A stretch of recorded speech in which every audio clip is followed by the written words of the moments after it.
అందరికీ నమస్కారం. ఈరోజు కథ రిటైర్మెంట్ జీవితం. రచన మధునాపంతుల చిట్టి వెంకట సుబ్బారావు గారు. ఇంకా స్టోరీలోకి వెళ్ళిపోదామా? ఇటువంటివి బయటికి తెలిస్తే నలుగురిలోనూ తలెత్తుకుని తిరగలేము. ఆడపిల్లలు కలవాళ్ళం. ఈ వయసులో ఆ బుద్ధులేంటి అంటూ డైనింగ్ టేబుల్ వరకు వచ్చిన అత్తగారు వైపు తిరిగి పెద్ద కోడలు శాంత గట్టిగా అరుస్తుంది. నానమ్మ, నువ్వేనా చెప్పు, ఇది తప్పు కదా. పెద్దవాళ్ళు పుస్తకం చదువుకోవాలి, లేదంటే టీవీ చూడాలి. అస్తమాను ఆ మొబైల్లో చాటింగ్ ఏమిటి? నేను చూశాను కాబట్టి సరిపోయింది. నాన్న చూస్తే ఇంకేమైనా ఉందా? ఇంట్లో పెద్ద గొడవ అయిపోతుంది అంటూ పెద్ద మనవడు రఘు అచ్యుతరామయ్య గారి భార్య కామేశ్వరమ్మ గారితో చెబుతున్నాడు. నన్ను స్కూల్లో ఏడిపిస్తారు నానమ్మ, అందరూ వేలెత్తి చూపిస్తారు. తాతయ్య చేస్తున్న పనికి ఇప్పుడు మనవరాలు రమ్య ఒకటే గోల. ఏమైందిరా, అందరూ ఒకటే అలా గొడవ పెడుతున్నారు? విషయం తెలియకుండా నా మీద అరిస్తే ఏమిటి ఉపయోగం? విషయం చెప్పండి, నేను పరిష్కారం ఆలోచిస్తాను అంటూ చెప్తున్న కామేశ్వరమ్మ గారి మాటలు విని మనవడు రఘు అచ్యుతరామయ్య గారి రూమ్లో నుంచి మొబైల్ ఫోన్ పట్టుకుని వచ్చి వాట్సాప్ ఓపెన్ చేసి వాట్సాప్ సందేశాలు చదవడం ప్రారంభించాడు. గుడ్ మార్నింగ్తో ప్రారంభమయ్యాయి సందేశాలు. ఇలాగ ఉదయం ప్రారంభమైన సందేశాలు మధ్య మధ్యలో ఆరోగ్యం గురించి, పుస్తకాల గురించి, సినిమాల గురించి, షికార్ల గురించి, కుటుంబం గురించి, అలవాట్ల గురించి, హాబీలు, చుట్టాల గురించి, ఒకటేమిటి ఇలా రోజంతా సందేశాలతో నిండిపోయి ఉంది. కాంటాక్ట్ లిస్ట్లో ఫోన్ నెంబర్ పింకీ అని సేవ్ అయ్యింది. ప్రొఫైల్ పిక్చర్ ఒక అమ్మాయిది ఉంది.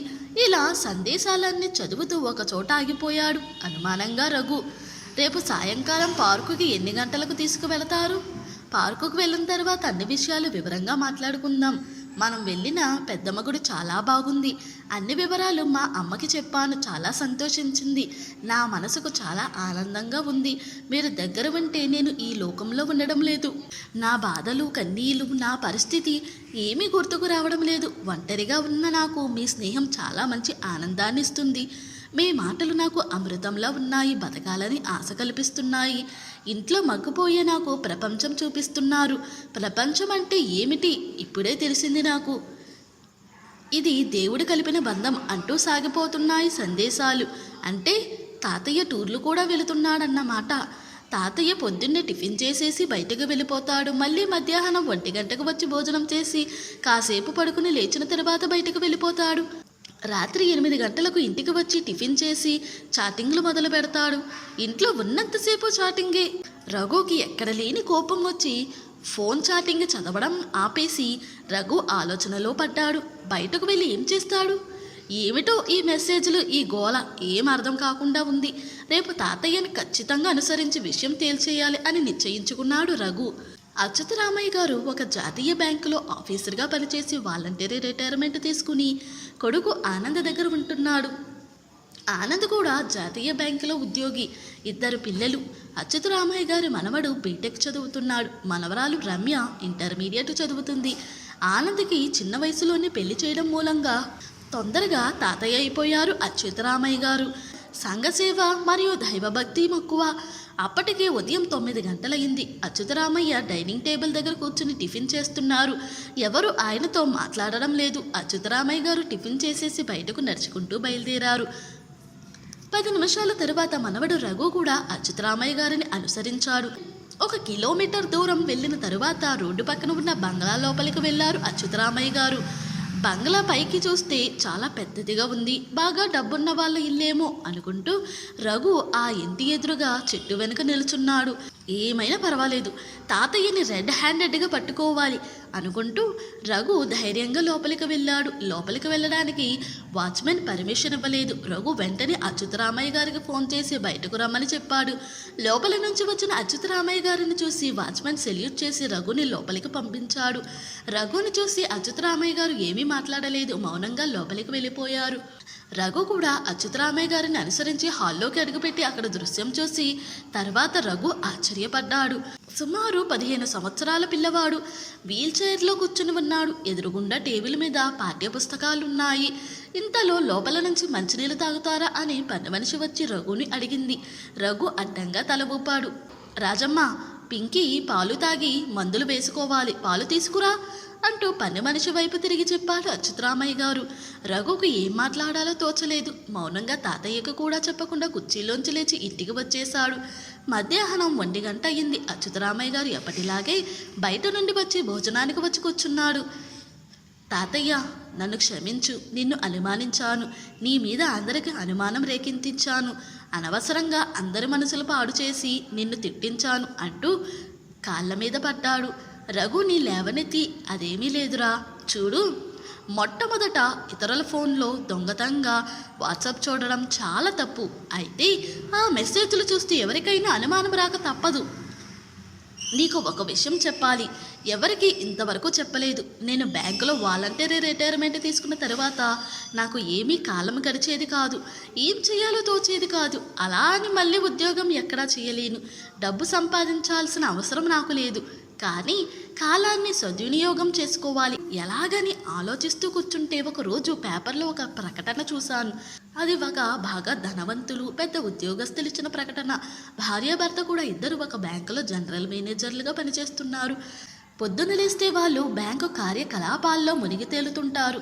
వాళ్లకు ఒక అబ్బాయి, పాపం చిన్నప్పుడే పోలియో వచ్చి వీల్ చైర్లోనే కాలక్షేపం చేస్తుంటాడు. తల్లికి తండ్రికి అబ్బాయిని పట్టించుకునే తీరిక కానీ సమయం కానీ లేవు.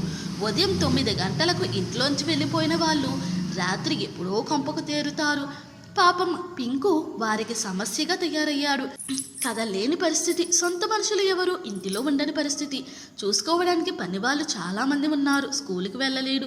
10వ తరగతి ప్రైవేట్గా చదువుతున్నాడు. అందుకని వారి ఇంటికి వచ్చి చదువు చెప్పి ఆ అబ్బాయికి అన్ని పనులు పనివాళ్ళ చేత చేయించే ఒక కేర్ టేకర్ వారికి కావాలి. జీతం కోరినంత ఇస్తామని కాస్త కరుణ, జాలి, దయ ఉన్నవాళ్ళు, సేవ అంటే ఇష్టం ఉన్నవాళ్ళు, చదువు చెప్పగల స్తోమత ఉన్నవాళ్ళు కావాలంటూ ప్రకటన ఇచ్చారు. తల్లిదండ్రులు ఇద్దరు బిజీగా ఉండడం వల్ల ఇంట్లో ఆ పిల్లవాడితో మాట్లాడే వాళ్ళు ఎవరూ లేరు. పనివాళ్ళు ఎక్కడో మూల కూర్చుని టీవీ చూస్తూ ఉంటారు. పిలిస్తేనే వస్తారు. మనసుతో మాట్లాడే వాళ్ళు ఎవరూ లేరు. అమ్మా నాన్నల దగ్గర ఆ ప్రేమ, ఆప్యాయత, అభిమానం దొరకలేదు. పిల్లవాడి పరిస్థితి చూసి ఒకసారి హాస్టల్లో జాయిన్ చేశారు. అబ్బాయికి అక్కడ వాతావరణం నచ్చక, తిండి నచ్చక 1 రోజుల పాటు జ్వరం వచ్చింది. అందుకే ఇటువంటి నిర్ణయం తీసుకున్నారు. నీకు తెలుసుగా నాకు సేవ అంటే ఇష్టమని. అబ్బాయిని చూడగానే నాకు చాలా జాలి అనిపించింది. విధి చాలా విచిత్రమైనది.